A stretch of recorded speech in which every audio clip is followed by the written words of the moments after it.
कि इस क्वेश्चन में दिया है दो आइडेंटिकल बॉडीज हैं, they are projected with the same speed, let the speed be u, और दो डिफरेंट एंगल्स हैं, एक को मान लेते हैं थीटा और दूसरे को मान लेते हैं theta dash, they cover the same horizontal range R, अगर time of flight of these bodies are 5 and 10 seconds respective then the value of R. Okay, तो इसमें जो की कॉन्सेप्ट यूज करने से पहले let's write down the formula that we are going to use, time of flight and the horizontal range का formula हम यहाँ यूज करेंगे।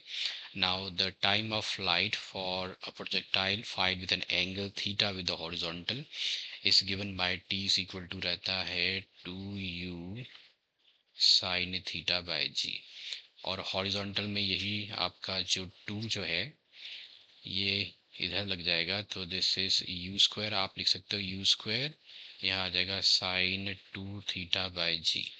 ये दो फॉर्मूलाज है, एक time of light and this is the horizontal range जो हम यहाँ यूज करेंगे। ओके, उससे पहले जो की कॉन्सेप्ट हम इस क्वेश्चन में यूज करेंगे दैट इज कि जब भी दो identical bodies they are projected with same speed and at two different angles and cover the same horizontal range r, these two angles are complementary. So जो key concept हम यहाँ use करने वाले हैं, so for two identical bodies, अब क्यों complementary है, I will show you how they are complementary. So two identical bodies projected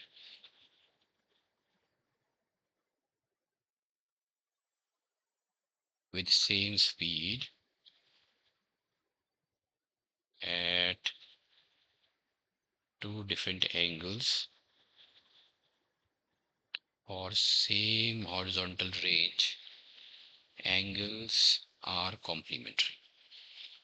okay, फिर कॉम्प्लीमेंट्री हैं तो एक एंगल मैंने ले लिया थीटा और दूसरा थीटा डैश ले लिया, तो लेट्स से कि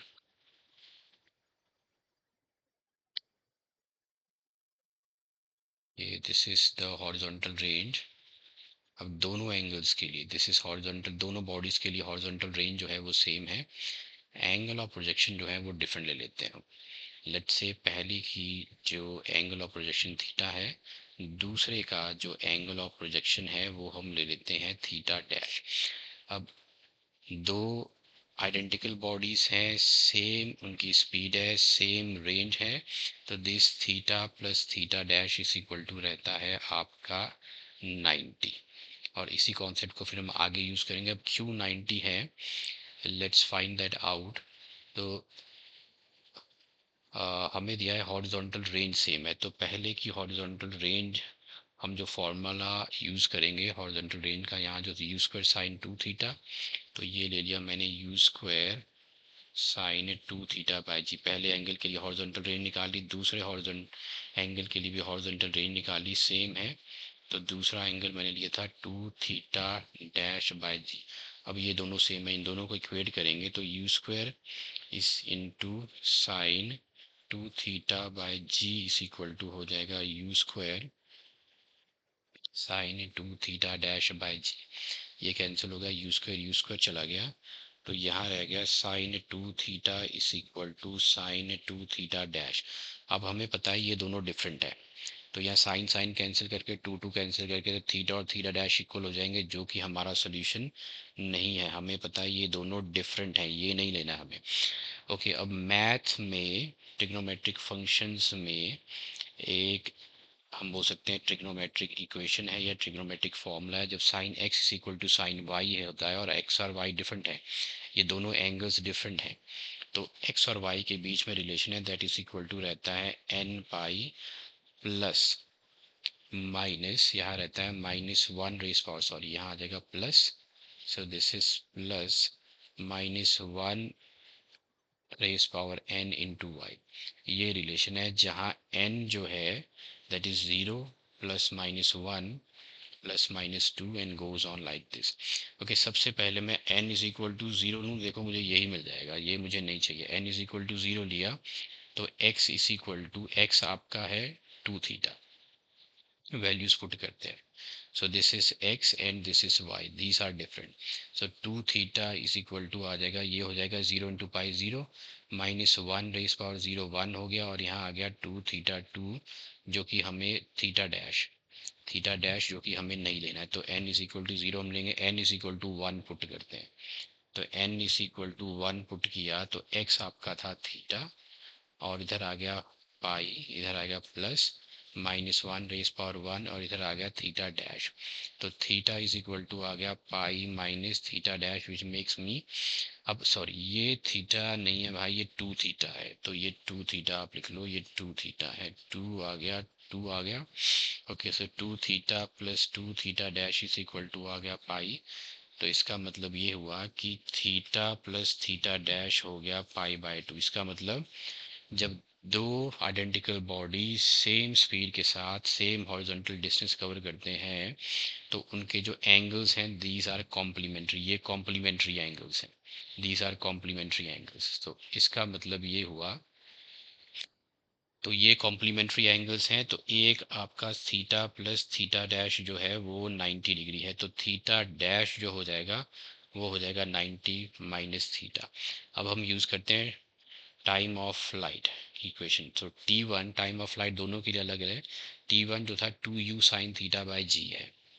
तो देखो ये हो गया आपका 2u साइन थीटा बाय जी. पहला एंगल आपका थीटा था तो वो ये मैंने ले लिया. ओके, टाइम 2 जो है उसमें आ जाएगा 2u sine theta dash by g. अब थीटा डैश जो है 90 माइनस थीटा है, यही जो है सारा कॉन्सेप्ट चेंज हो जाएगा. साइन 90 माइनस थीटा डैश की जगह 90 माइनस थीटा लिख दिया.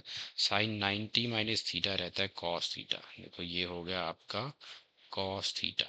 Sign 90 minus theta cos theta आ गया. ये इक्वेशन 1 है, ये इक्वेशन 2 है. 1 इंटू 2 आप कर दो, 1 इंटू 2 आप करोगे तो आपको मिलेगा t1 into t2 is equal to 2 2 जार हो जाएगा 4 u इंटू यू स्क्वायर, इधर आएगा sine theta into cos theta by G square.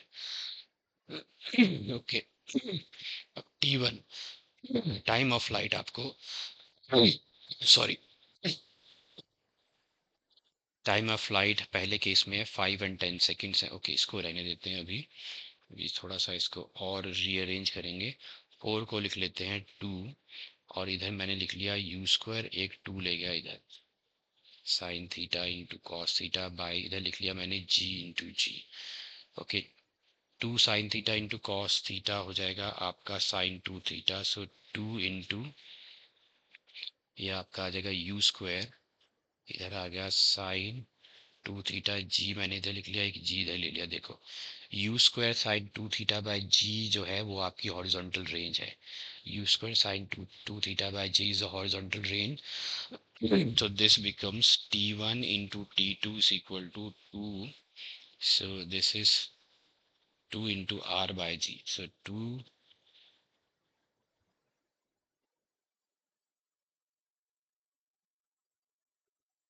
तो ये आ जाएगा आपका 2 इंटू आर बाय जी. मुझे फाइंड आउट करना है आर. ओके, अब वैल्यूज आप पुट कर सकते हो. पहले की जो टाइम ऑफ फ्लाइट है वो 5 है, दूसरे की 10 है, 5 and 10 सेकेंड्स, और जी आपको लेना है 10. तो इधर आ जाएगा आपका 5 into 10 is equal to 2 into R by 10. 2 5 R 10, तो आर इज इक्वल टू आपका 2 आ गया 250 मीटर.